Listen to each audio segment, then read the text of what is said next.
Hello everyone, welcome to defence Adda classes. यदि आप हमारे चैनल पर नए हैं तो चैनल को सब्सक्राइब, लाइक एंड शेयर भी कीजिए। तो चलते हैं फ्रेंड्स प्रैक्टिस सेट नंबर 3 की ओर। तो जिसका पहला प्रश्न है, यदि पृथ्वी तल पर गुरुत्वीय त्वरण स्मॉल जी है तो स्मॉल एम द्रव्यमान की एक वस्तु को पृथ्वी तल से पृथ्वी की त्रिज्या अर्थात कैपिटल आर के बराबर ऊंचाई तक उठाने में उसकी पोटेंशियल एनर्जी में जो चेंजमेंट होगा वो ज्ञात करना है। इसलिए जो उसने दे रखा है वो उसकी जो पृथ्वी की त्रिज्या है वो उसकी लंबाई अर्थात ऊंचाई के बराबर है। इसलिए जो डेल्टा यू इक्वल टू होता है वो mgh upon 1 plus h upon R U होता है। यदि हम h की वैल्यू r रख दें तो mgr upon 1 plus 1 that is 2 हो जाएगा। क्योंकि h इक्वल टू r रखेंगे तो r से r कैंसिल आउट हो जाएगा। इसलिए जो ऑप्शन होगा वो बी नंबर सही हो जाएगा। चलते हैं नेक्स्ट क्वेश्चन की तरफ। एक आवेशित कण जिसका द्रव्यमान स्मॉल m तथा आवेश स्मॉल q को समरूप विद्युत क्षेत्र E में विराम से छोड़ा जाता है। गुरुत्व के प्रभाव को नगण्य मानते हुए t सेकंड बाद आवेशित कण की जो काइनेटिक एनर्जी है वो ज्ञात कर दीजिए। तो देखिए फ्रेंड्स, जब किसी कण को विराम अवस्था से एक समान विद्युत क्षेत्र में छोड़ा जाता है तो उसका जो भार होता है वो इक्वल टू उसका जो विद्युत बल होता है उसके बराबर हो जाएगा, अर्थात F equal to Q E. G को हम ए लिख सकते हैं, इसलिए M A equal to Q ई।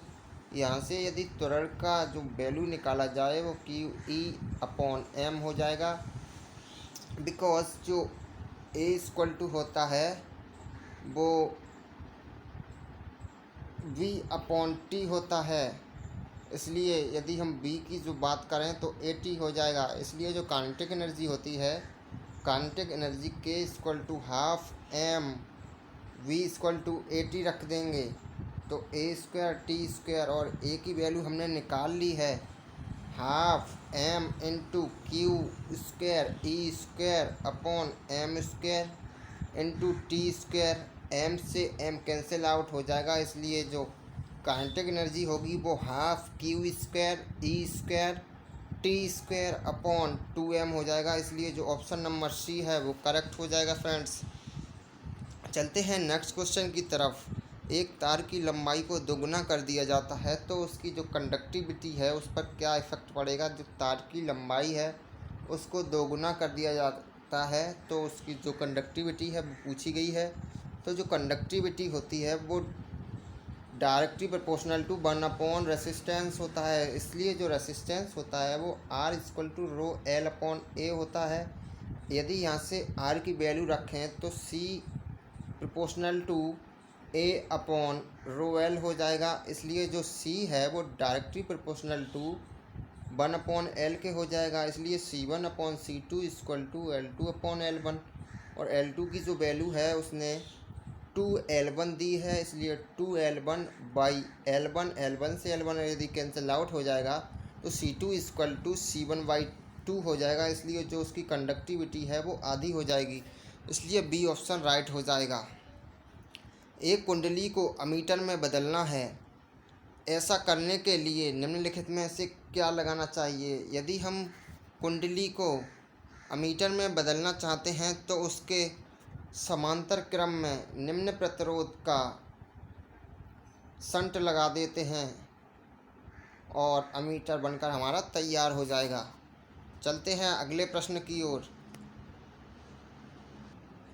तो देखिए फ्रेंड्स, अगला प्रश्न कह रहा है एनपीएन ट्रांजिस्टर में संग्राहक धारा जो है वो 10 मिली एम्पियर है, अर्थात IC equal to 10 milli ampere दी गई है। यदि उत्सर्जित इलेक्ट्रॉनों में से 90% इलेक्ट्रॉन संग्राहक पर पहुंचते हैं, अर्थात IC equal to 90/100 into IE हो जाएगा फ्रेंड्स। इसलिए जो आई सी होगा, आई सी की वैल्यू यहाँ पर रख देंगे 10 इक्वल टू 19/100 इंटू आई ई। तो 0 से 0 कैंसिल आउट हो जाएगा, इसलिए आई ई की जो वैल्यू है वो 100/9 हो जाएगी मिली एम्पियर। इसका जो मतलब है वो 11 हो जाएगा। यदि हम इसको सॉल्व करेंगे तो I E equal to 11 milli ampere. अब उसने जो नेक्स्ट में पूछा है उत्सर्जक धारा तो आ गई, अब उसने कहा है आधार धारा भी बता दीजिए। तो जो आधार धारा और संग्राहक धारा में जो रिलेशन होता है वो I E equal to I B plus I C होता है, अर्थात जो उसका उत्सर्जक धारा है वो उसकी बेस धारा और जो संग्राहक धारा है उसके योग के बराबर होती है। इसलिए यदि हम आई बी की बात करें तो I B equal to I E minus का आई सी होगा। जो आई सी की वैल्यू दी गई है वो 10 मिली एम्पियर दी गई है, वहीं आई ई की वैल्यू हम निकाल चुके हैं 11 मिली एम्पियर। इसलिए 11 माइनस 10 करेंगे तो 1 मिली एम्पियर आ जाएगी। इसलिए इसका जो ऑप्शन होगा वो डी करेक्ट हो जाएगा फ्रेंड्स। चलते हैं अगले प्रश्न की ओर। धारावाहिक कुंडली में किस रूप में ऊर्जा संचित होती है? बेहद इम्पोर्टेंट क्वेश्चन है for IAF and navy exam. So इसका जो ऑप्शन होगा वो बी करेक्ट हो जाएगा।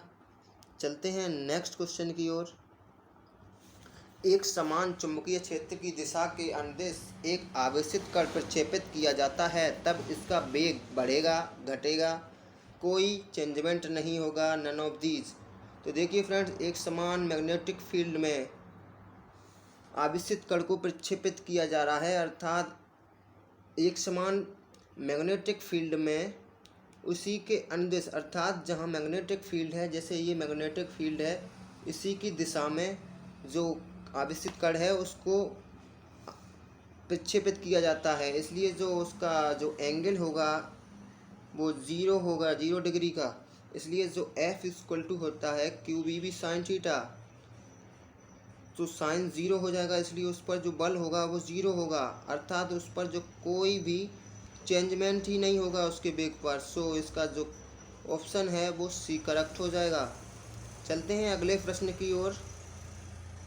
निम्न में से किस रंग के प्रिज्म से अधिकतम विचलन होता है? वैसे यदि हम विबग्योर से देखना चाहें, विबग्योर के अनुसार जो वायलेट होता है, बैगनी रंग का जो विचलन है वो सबसे अधिक होता है, वहीं रेड का सबसे कम होता है। बिकॉज जो रेड की है तरंग दैर्घ्य सबसे ज़्यादा होती है और वहीं जो बैगनी है उसकी सबसे कम होती है। इसलिए अब यहाँ पर ऑप्शंस को हमें देखना पड़ेगा, बिकॉज ऑप्शन में वायलेट दिया नहीं गया है, इसलिए ऑप्शंस में पीला दिया है, नीला, हरा और नारंगी। तो वायलेट के बाद सबसे ज़्यादा किसकी होगी अधिकतम विचलन? वो होगा इंडिगो का, उसके बाद ब्लू रंग का होगा। तो देखिए फ्रेंड्स, इसमें पीला है, उसके बाद ग्रीन का होगा, उसके बाद येलो का, उसके बाद ऑरेंज का, उसके बाद रेड का। तो इसमें जो ऑप्शन है वो नीला, हरा, नारंगी और पीला दिया है। तो यदि हम इनमें से देखें तो जो ऑप्शन नंबर बी है वो करेक्ट हो जाएगा। चलते हैं अगले प्रश्न की ओर।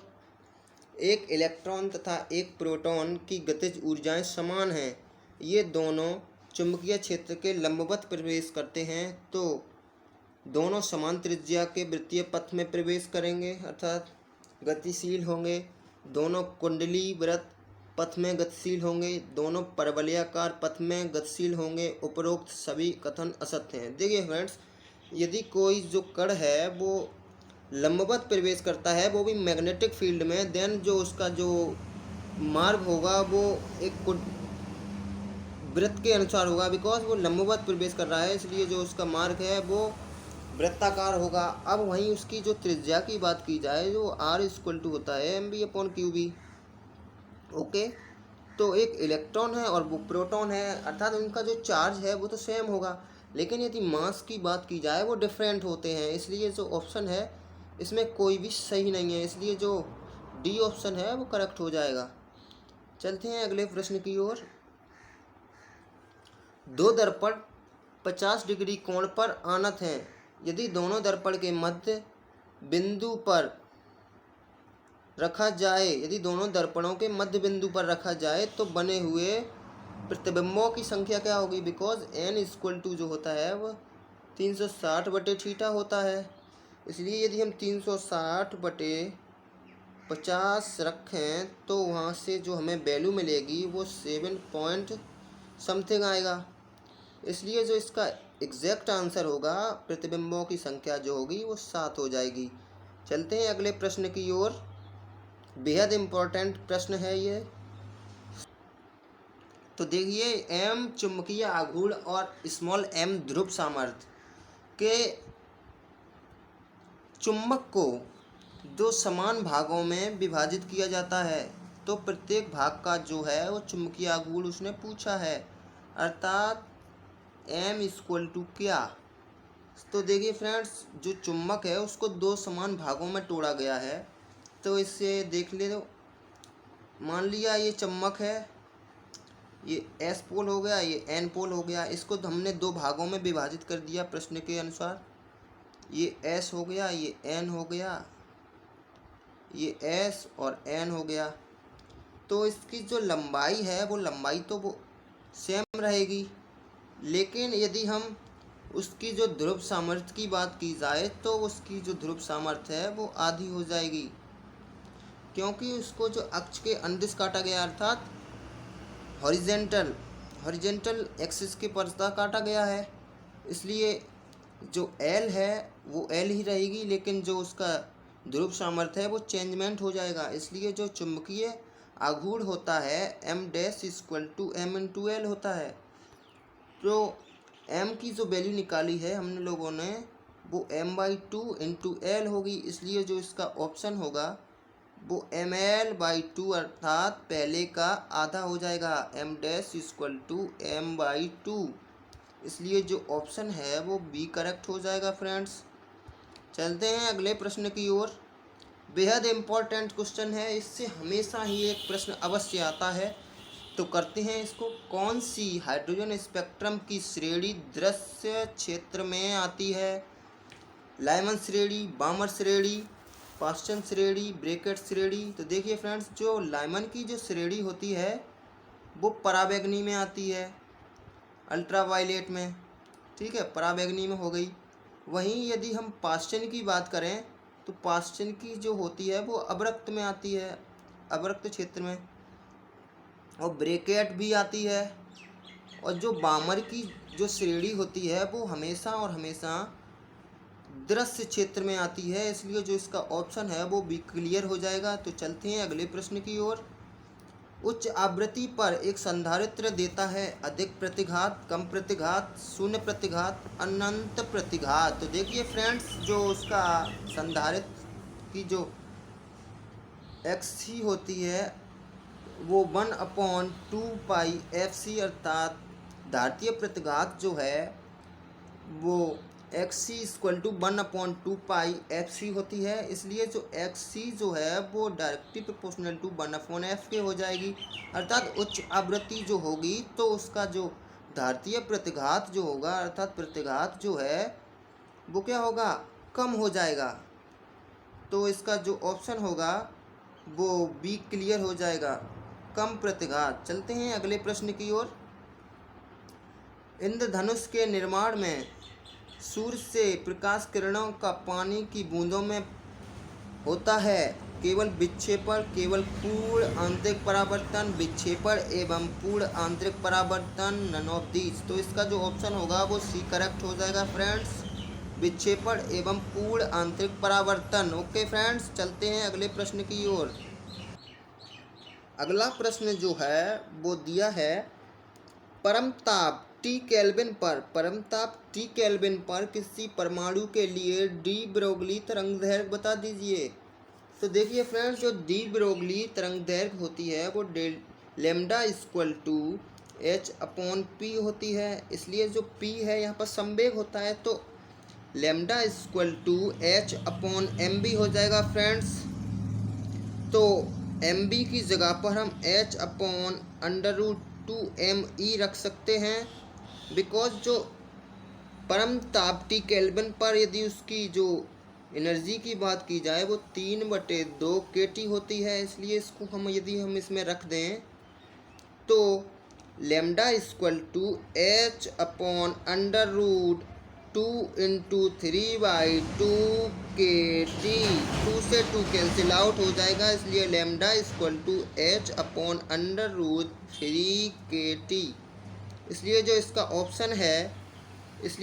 ऑप्शन है वो H upon under root 3 MKT अर्थात बी ऑप्शन जो है इसका करेक्ट हो जाएगा। तो मिलते हैं अगले वीडियो में फ्रेंड्स, तब तक के लिए जय हिंद। यदि वीडियो अच्छा लगा हो तो लाइक कीजिएगा, शेयर कीजिएगा।